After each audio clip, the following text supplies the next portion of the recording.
Okay, I will cast Icewind Stalwart, and that will trigger 4 times because of my Panharmonicon and my Mirror of Life trapping, which will then trigger Soul Warden for life and Gideon's Company for 1/1 counters 4 times.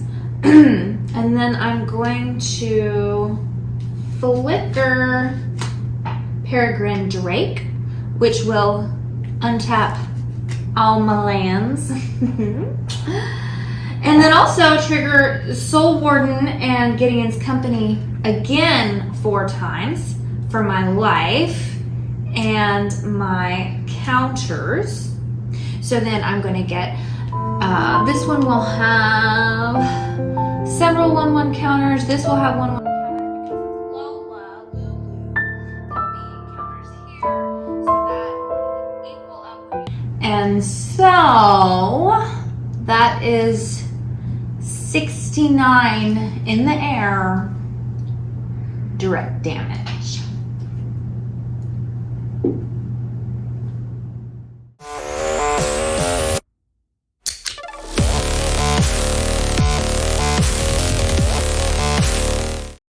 The names. Strykar, Lightherder. Lady Celestria. Together we are Celestial Strike. How's it going, everybody? Happy Friday. Ooh, ooh, ooh. We got a good one coming in today. So basically, in our last video, if you didn't already take a peek at that, please do. We talk about kind of what backgrounds are and our favorite background commanders so far and whatnot. So definitely want to take a peek at that video if you haven't already. But in this one, we're going to single out one in particular. Lulu is the loyal Holifant. And that gal, she don't play. So she a beast. It's a 3/2 flyer. At the beginning of your end step, if a permanent you controlled left the battlefield this turn, put a 1/1 counter on each tapped creature you control, then untap them, right? Choose a background. Like I said, reference the video that we talked about just a second ago. But I was like, that's such an awesome card, you know, it's pretty sweet, right?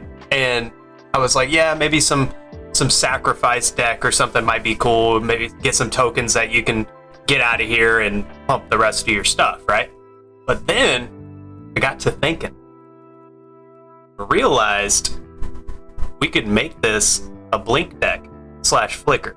So blink and flicker. Yeah. And so that part is what just blew my mind. I was like, holy cow, we get to keep the permanents and we're just going to flick them back and forth until we have so much enter the battlefield mechanics anyway. And then at the end, we're going to get to put 1/1 counters on all the tapped stuff. I mean, it's insane. So you're going to get the ETB trigger, swing out, untap all your stuff, 1/1 counters on everything. I was like blown away. Super crazy powerful. Absolutely blown away. So in this video, we're going to tell you a little bit about our thoughts and the cards that we think should go into this type of deck in the most powerful combos, so you can just combo off and send maybe about 500 to someone's face. Woo! Be pretty sweet. First, I want to start with like your instants and your sorceries that you can use to go ahead and blink things anyway. So I'm just going to call it blinking because it's called, you can call it either blink or flicker, but I don't want to keep saying different things. So I'm just going to call it blink the rest of the podcast. Is that fair? Seem fair? I mean, it's Do you want it to be flick? Yeah. Okay, we're going to call it flicker, everybody. Executive decision.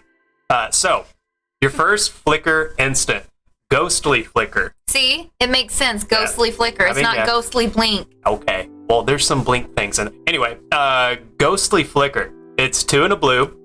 Instant. Exile 2 artifacts, creatures, and or lands you control, then return those cards to the battlefield under your control. So, like we said to start, and we'll get into it more, this is to, number 1, activate Lulu, but you're going to want to have things that have when it enters the battlefield text onto the card because you're going to get to double up on that. You keep bringing it back out, put it back in, right? So that's kind of what you're looking for. Next one, Eerie Interlude. This one's pretty powerful. It's 2 and a white. Exile any number of target creatures you control. Return those to the battlefield under your owner's control at the beginning of the next end step. So you can get a lot, and I mean a lot, of ETB stat if you play something like that. If you got a big board, you're just like, boom, boom, you know. It's not going to work for your tokens, but that's why I'm saying you get things that are like when it enters the battlefield, unbelievably powerful. Another one too, Cloud Shift. Super cheap, instant. You pay 1 white, you exile target creature you control, then return that card to the battlefield under your control. So it's a nice little 1-drop, just boom, boom, get it done quick. And you know what I really like is that with the flicker mechanic, is that I've at least always typically thought of it as like a protection. Yeah. You know, but I like the fact that you're taking something that's kind of a protection mechanic, right, and you're using it as kind of like a beefy power. Yeah. Power your creature. Power your board. Board, deck. I mean, everything. Just power yourself. I mean, that's what's great about it, is that that's how you would originally think of like those types of blink or flicker spells, is that you would be like someone's trying to exile or remove one of your creatures, and you're just like, oh no, hold on, boom, you know, rebound it back to the board, and then it's good, right? So yeah, it's pretty nice. Lady C, you want to take this next one? Sure. Essence Flux. Exile target creature you control, then return that card to the battlefield under its owner's control. If it's a spirit, put a 1/1 counter on it, and that is an instant 1-drop blue. Yep. So also good, and I mean, if you just happen to do it on a spirit, then boom, you get your 1/1 counter. But we're not super worried about that part, right? Like that's just a little extra, having the 1-drop instant to be able to boom, boom. Because the thing is that you can combo these things off in the same turn, right? Like you want cheap things that are in there that you can be like, boom, get it in there, get my enter the battlefield effect, and then boom, do it to another thing, get my other enter the battlefield effect, let me swing out, let me untap everything, 1/1 counters. So pretty nasty. Very similar one to this next one, Lady C. Ooh, Ephemerate. Ooh. Yeah. Say 1-drop white, instant. Exile target creature you control, then return it to the battlefield under its owner's control. Rebound. So if you cast it from your hand, you can exile it. Then at the beginning of your next upkeep, you can play it again without paying its mana cost. So it's a double whammy. Yeah. That's a powerful card. Very powerful to put into this deck, and that's the kind of stuff we're looking at, to where if you can get these kind of things going and those kind of things resolved, I mean, it's kind of game over, because if you get enough of the stacks up with the creatures going, I mean, that's like it just gets outrageous, and then you get to play it again the following turn with no mana cost, so you already get a freebie of a bounce spell right away, and it's just out of there. So Elminster's Simulacrum, I always Simulacrum. I always have a hard time with that one. And there's another Simulacrum that Simulacrum. Say that 5 times fast. Simulacrum. Simulacrum. That's how you say it. But there's another one in here that I'll have to try to hit that pronunciation again. But it's 4 and 2 blue, so 6 total. For each opponent, you create a token that's a copy of up to 1 target creature that player controls. I just threw that one in there to be like, you can have an extra little something. Yeah, you know what I mean? Like, just, it's not the flicker effect, right? But you can get a token copy of something else that someone else controls. So if they have a good enter the battlefield effect, you can go steal it from them, and it kind of works similar. And plus, you'd be swinging out with their creature and putting 1/1 counters on it at the end step, because you're doing that bounce spell. So that's why I put this one in here. Does that make sense? Yeah. It's not like it's not part of I get it. Yeah, but it'll help. So, okay. So now the fun begins, and we start talking about all the fun creatures we gonna put in here. So the first one up on the docket, Soul Herder. Ooh. This one is lots of fun. So for 1, a white and a blue, whenever the creature is exiled from the battlefield, put a 1/1 counter on Soul Herder. So every single time you're exiling these things and flicking them back, you're going to be putting a 1/1 counter every single time you do that. Not just at the end step or whatever, kind of like Lulu was talking about. This one's already going to be getting the stack before any of that even happens. You know what I mean? And then at the beginning of your end step, you may exile another target creature you control and then just bounce it right back. Put another 1/1 counter on Soul Herder. I mean, the possibilities for combos are absolutely endless, and it's a tough one to deal with. I mean, that's kind of where it starts getting out of hand already, because number one, it's a cheap creature. Yeah. And then you're going to be doing your flicker spells, and it's just going to be outrageous amount of 1/1 counters already, possibly on turn 3. You know what I mean? Like that's where it gets a little out of hand, or even turn 2. And so it gets pretty rough. Now, the next one, Lady C, this one's yours. Charming Prince. 1 and a white, a creature human noble. When Charming Prince enters the battlefield, choose 1. You can scry 2, gain 3 life, or exile another target creature you own. Return it to the battlefield under your next control. Under your control at the beginning of the next end step. Yep. So that is where you start really doing it. So you can keep bouncing this one back and forth to either, you know, get the scry, get the life, or you can do the same thing and you'd be stacking it on top because you'd be exiling another target creature, so you could play the, you know, Ephemerate, right? Do that one, or Ephemerate, sorry. And so you do that one, you're gonna exile your Charming Prince, bring him back. Then when the Charming Prince hits, you can exile another target creature. So it's basically a 2-for-1 right there, you know? So pretty powerful. Pretty powerful.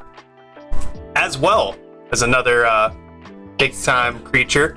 Got Brago, King Eternal. I think this is one of the best kind of flicker creatures you can get into a deck. Ooh. It's a 2/4 flyer. When it deals combat damage to a player, exile any number of target non-land permanents you control, then return those cards to the battlefield under their owner's control. So, getting 2 in the air with a 4-drop seems feasible, especially early game. But once you get going, I mean, you're going to be able to get all of your things back onto the battlefield, right? Like, you're going to be able to exile a whole bunch, bring them right back, get all of your Enter the Battlefield effects. I mean, it's insane. And then when you've already attacked with Brago and you have Lulu out there, you're going to be untapping him and putting a 1/1 counter on him for going and doing your dirty work. So that one can get out of hand pretty quickly as well. So big fan of that. Big fan of that one. Now, other things I wanted to get into, I wanted to talk about like what my vision is, and I know Lady C, very similar vision as far as how we like to build our decks, right? So with the life gain aspect, it's kind of what I was looking at. We already saw it a little bit with Charming Prince, but the next one here is where it kind of takes off, and I know it's one of your favorite cards, so I'll let you go. I do enjoy this card, the Soul Warden, a 1-drop white. Yep. And so it's a creature. Whenever another creature enters the battlefield, you gain 1 life. Yep. And so if we're gonna be sitting here flicking all these creatures in, I mean, it's ridiculous how much life you're gonna gain. Yeah. Because if every turn you're constantly doing that, you're gonna gain a ton of life. Yep. Incredible. Just keeps coming back, and you're just gonna all those triggers happen with Soul Warden, and you could easily gain 10 life in a turn just off of those, you know, just off of the trigger right there. But it's just insane. Then you pair that up with something like Gideon's Company, which is 3 and a white. It's a 3/3 human soldier. Whenever you gain life, you put 2 1/1 counters on Gideon's Company. So is that every single time you gain life? Every single time. So if you have a turn where you gain 6 life, you will be putting 6 times 2, 12 1/1 counters. Are we on sure about Gideon's. that? Are we absolutely positive that it's every life that you gain, or is it just like it's not the amount of life? Yeah, it's not the amount of life, but it's each time you gain life. So if we put 6 creatures onto the battlefield with Soul Warden, that will be 6 gain life triggers. So you will be putting 2 1/1 counters for each of those. So that card can get out of hand. Yeah, I mean, in it's just one turn. Exactly, and it's only a 4-drop, right? It's not some crazy expensive card. And once you start putting the flicker effect in there, and you're hitting battlefield with a bunch of creatures, and Soul Warden's popping off for a bunch of triggers for you, you're gonna stack this guy up to where he's thick, like super thick. That's amazing. And quickly. So that'd be a tough one to deal with as well. Whew. Another fun one is Sun Titan. So it is a 4 and then 2 white, so a 6 total. It's a giant 6/6 vigilance, so that's already really good, right? Whenever it enters the battlefield or attacks, you can return a target permanent card with converted mana cost 3 or less from your graveyard to the battlefield. So we just keep popping the extra stuff, right? So here's the combo you can think of is you can think Sun Titan comes in, right? He's gonna bring back, let's say someone was able to wipe out your Charming Prince. So then you're gonna bring back Charming Prince to the battlefield right away, and then you can either gain life, scry the 2, or you can do another flicker right there for free because Charming Prince comes back in, you know? So that's another thing that just is absolutely ridiculous that you can stack up with Sun Titan. What do you think of that one? I'm digging it. I really like that. Looking and you liking? Looking and liking, strike card. Looking and liking. Well, hopefully you're liking most of the rest of it. So the next one I wanted to bring up was the Sun Scourge, which Sun Scourge. Need to make sure I say it correctly. So it's Sun Scourge Champion. So you bring in the champion. Exactly. You bring it in there. You're gonna gain life equal to its power. So it's gonna come out there. It's a 2/3. It costs 2 and a white to put it out there. So a little 3-drop. Also has Eternalize. So you can pay the 4, discard a card. You can exile this card from your graveyard, create a token that's a copy of it, except it's a 4/4 black zombie human wizard with no mana cost, Eternalize only as a sorcery. So the thought process there is that if it dies, you can bring it back as a 4 and it'll hit the battlefield and you'll gain 4 life, right? So with us, we'd like to have it stay out of the graveyard. And if it does go to the graveyard, we're hoping we can bring it back with Sun Titan, right? But we're wanting to flick this to just gain life, right? That's the thing. We're just, hey, let's run a quick exile of this one. We'll bring it back in. Let's gain our 2 life, right? That's going to be the consistent theme. But if you're desperate and you really need the 4 life, you can eternalize it and get your 4/4 out there that gains you 4 life. So that makes sense. Right on. So also another big one, and here's how we really kind of build up a board. We've been talking about, you know, your trigger effects and gaining life and stuff like that. This is also going to gain you life with the Soul Warden as well. But the Geist Honored Monk. Ooh, that's a pretty card. Very pretty. And it's not that expensive. 3 and 2 white, so 5 total. Got Vigilance. Its power and toughness is going to be equal to the amount of creatures you control, right? So when it enters the battlefield, you put 2 1/1 spirit creature tokens with flying onto the battlefield.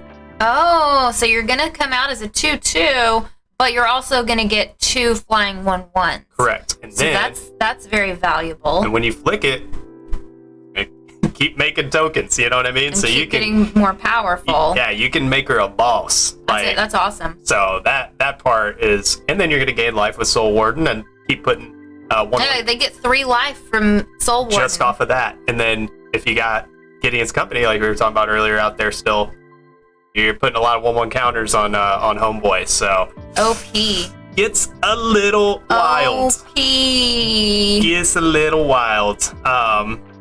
Some other ones I was thinking of, if we want to talk about like making tokens and stuff too. Blade Splicer. So it comes out there. It's a 2 and a white. When it enters the battlefield, you're going to create a 3/3 colorless Golem artifact creature token. Golem creatures you have first strike. So Nice. yeah, it's only a 1/1, but you're bringing this out there once again to get your tokens. So if you need creatures, boom, I So can 1/1, but you get a 3/3 also. exactly. And you keep gaining the life with Soul Ward And you and can all just that. keep flicking that and get a whole bunch of. Exactly. You can just build your 3/3s. board straight up just with that one, you know. And if you have like the Soul Herder or whatever out there, you can just continue to make Oh, creatures this deck for is going to free. be annoying to play against. Pretty outrageous how crazy it's going to Yeah. get. And the thing is that there's so many different ways to play it. We're just talking about one specific way that kind of speaks to our heart. That doesn't necessarily mean that this is how it needs to be played or anything close to that matter. It's just the fact that, I mean, gaining all of the life and making all the creatures and bringing in tokens just basically for free, you know what Yeah. I'm talking about? It's just that crazy type of stuff and that nutty kind of stuff that really gets me excited about it. But Lady C, would you like to take the next one? Yeah, Icewind Stalwart. Yes. The Tiefling warrior. Mm-hmm. Protection from fighting style. So it's a 3/3, 3 and a white. So a total of 4 drop.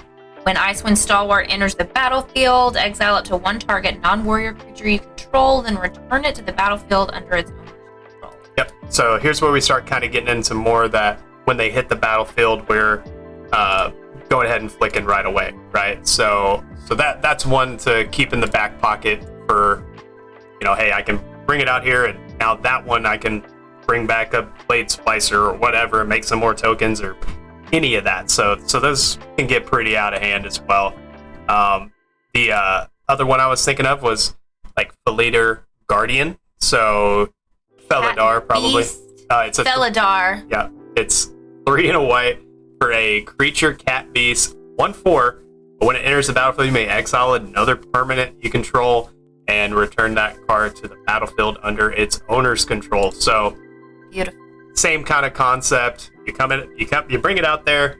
You're gonna do that, and then when you flick that one, you're gonna get a 2-for-1, which is awesome. So you just boom, put it out there, boom, it's exile. You know what I mean? So it's nice. So it's pretty out of control once you get it on the stack. So we've talked about a lot of white.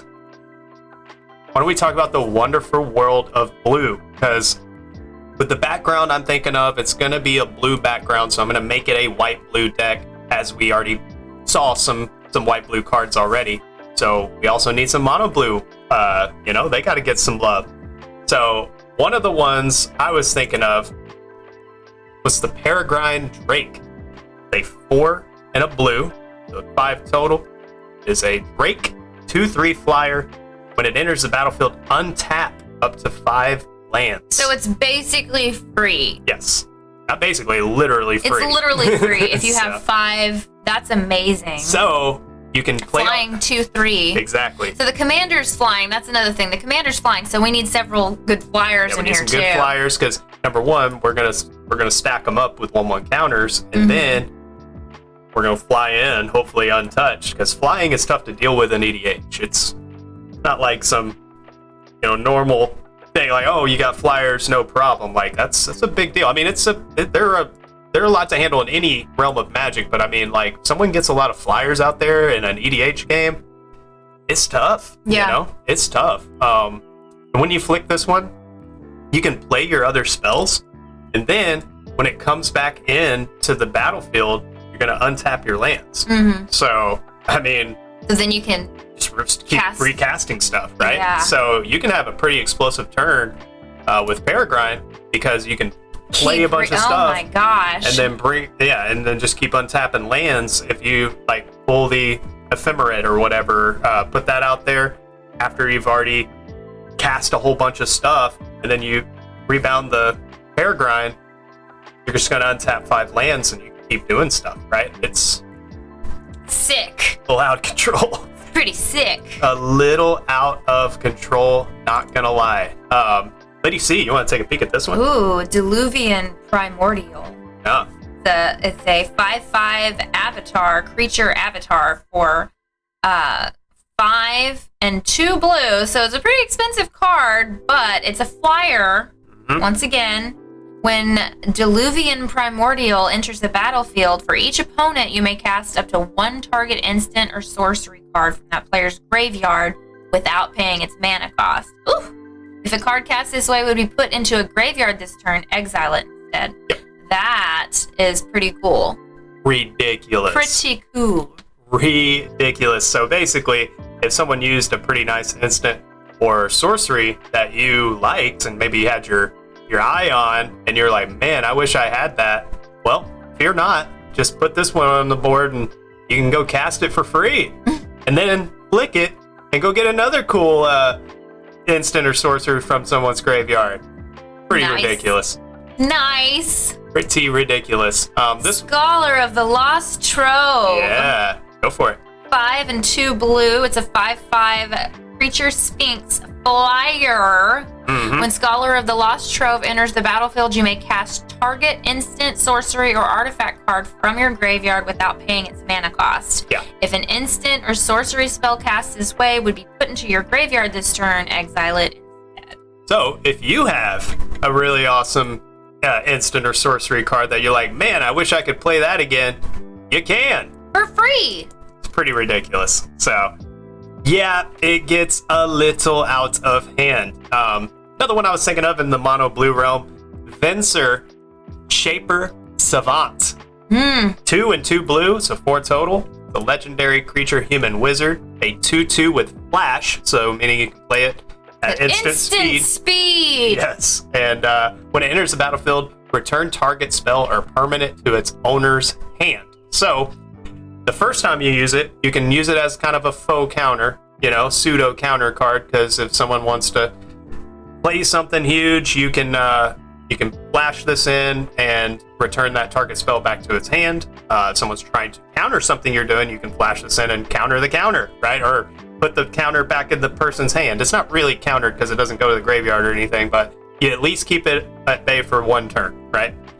Or you can just get another permanent, put it back in their hand just every time it hits the battlefield. So once you start flicking it, you're just going to be returning things to people's hands, which is what everybody loves to have happen to them when they're playing blue. They love when you return it to their hand.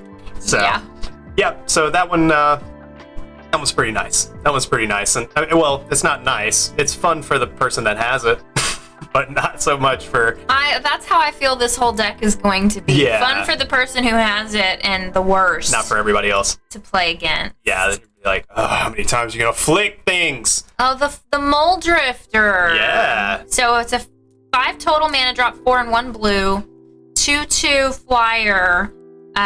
When Mole Drifter enters the battlefield, draw 2 cards, evoke for 3. Yep. 2 and a blue. Yep. That's what the evoke so cost the evoke just means you can put it out there. You have to sack it after. It's either sack or exile.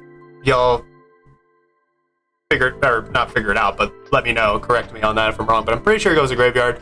But that's the evoke cost. It might be exiled. I could be wrong. No matter. We don't really want to do that unless we're just desperate for card draw. We want to play this as a creature because we want to bounce it over and over again, or flick it, I should say. And I want to draw my cards. So I get to bring this out there. I get free 2 card draw every turn if I want to do that, right? Yeah. So that's kind of the thought process of getting Homeboy out there, our Mole Drifter guy. Here's one that I think you'll like, Lady C. I'll let you take it. Frost Titan. Of course, you know I like the Frost Titan. That's cool. So it's a kind of expensive, but probably worth it.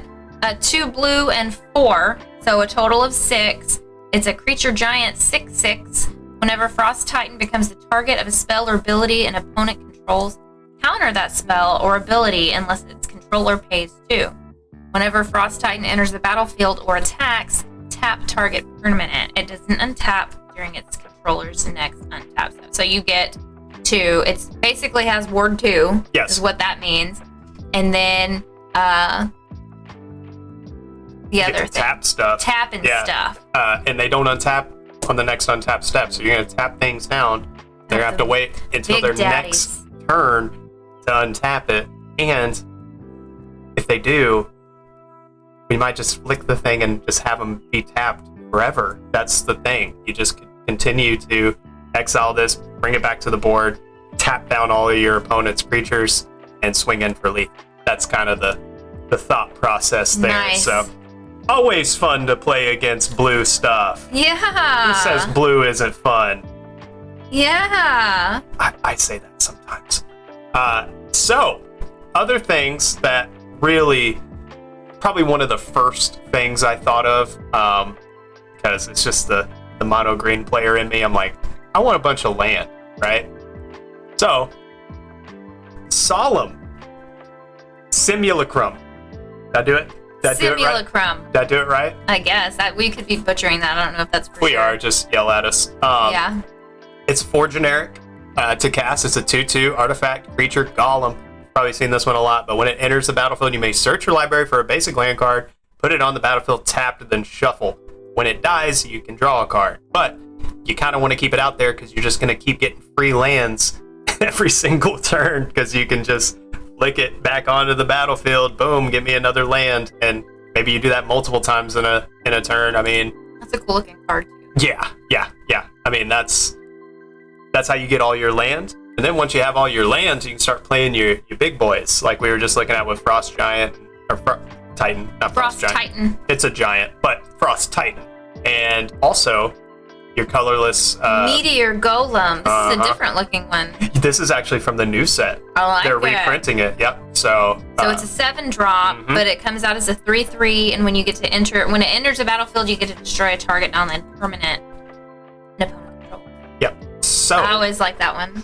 So You get a 3/3, which is whatever, but you're also getting to destroy. kill something, and whenever you flick it, You flick it, you can kill more things. you just keep doing the things, and it's pretty rude because you just wipe out it's basically a board wipe just over time. You know what I mean? Doesn't do it all at once, but holy cow, it really ruins someone's game. Like that might be, once it flicks on me a couple times, that's probably a rage quit. Like, let's shake hands and move on to the next game scenario. You know what I mean? Let's move on to some enchantments. So I had a couple in mind. One big one that I think should be in the deck if you're going to run it this way is Cathar's Crusade.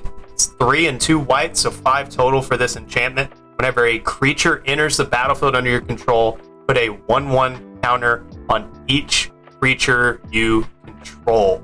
So if you got things that are bringing tokens in, you got things enter the battlefield, make 2 tokens, like we saw earlier with Geist Honored.